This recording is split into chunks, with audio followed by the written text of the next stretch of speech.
Je m'appelle Isaac Mboulaye Mieleka Junior. Je suis marié à une charmante épouse qui répond au nom de Noéla Kambaye Mieleka. Je suis père de 2 enfants. Je suis pasteur responsable de l'église Radel, Rassemblement devant l'Éternel. Nous sommes précisément sur l'avenue Mbiavanga numéro 6, quartier Pompage.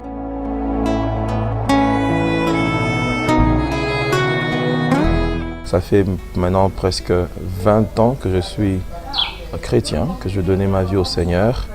Et ça fait maintenant presque 15 ans que je suis dans le ministère. Mais seulement comme pasteur responsable, nous sommes dans notre 2e année. Donc bientôt, nous allons faire 2 ans avec l'église Radel. Et là, je suis pasteur titulaire.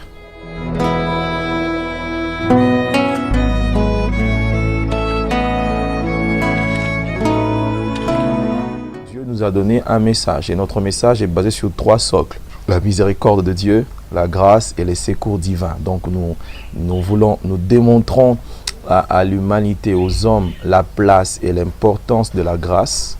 Nous démontrons aussi aux hommes et à l'humanité la place et l'importance de bénéficier de la miséricorde de Dieu et aussi du secours de Dieu.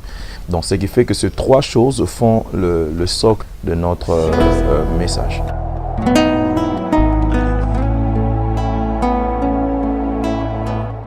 Et nous croyons aussi que tout celui qui invoque le Seigneur, passant par le Seigneur Jésus-Christ, peut bénéficier de ces choses. Il peut bénéficier de la grâce de Dieu, de la miséricorde de Dieu et aussi du secours de Dieu.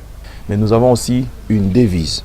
Nous nous rassemblons pour devenir meilleurs. Ça, c'est notre devise. Nous nous rassemblons pour devenir meilleurs. On se dit, à chaque fois lorsque les enfants de Dieu se rassemblent, nous sommes dans une machine de transformation divine.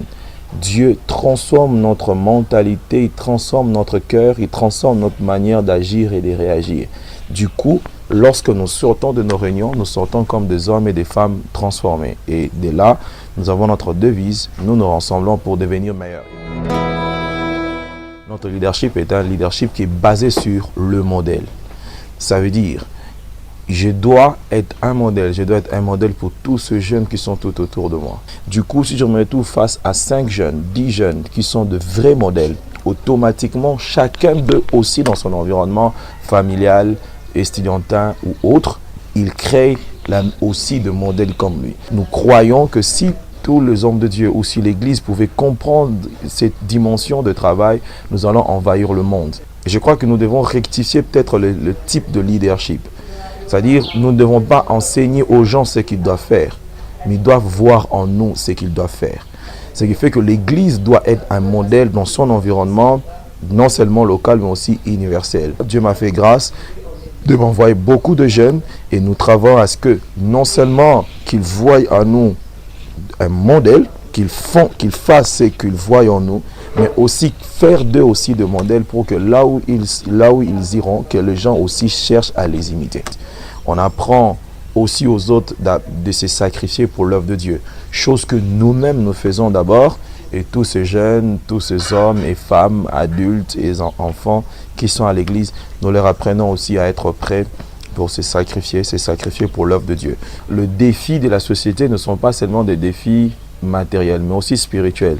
Nous vivons dans un environnement qui est africain, où il y a le mimétisme, l'occultisme, la magie, la sorcellerie, donc ce qu'on appelle la magie noire et la magie blanche, qui maintenant travaillent dans notre environnement. Du coup, leur objectif, c'est la nuisance. C'est là où maintenant, nous faisons appel à notre maître, parce qu'il n'y a pas une puissance qui soit supérieure à sa puissance, il n'y a pas un pouvoir qui soit supérieur à son pouvoir, il n'y a pas une domination qui soit supérieure à sa domination. C'est là aussi maintenant notre Seigneur Jésus-Christ, nous faisons appel à lui, qu'il intervienne spirituellement et nous croyons que nous sommes victorieux toujours dans le combat qu'on appelle généralement les termes techniques de l'Église, le combat spirituel, ce qui fait que l'homme, dans son aspect matériel, il y a une dimension de Christ qui résout son problème, mais aussi dans la dimension spirituelle, il y a aussi notre dimension de Christ qui intervient pour la dimension spirituelle.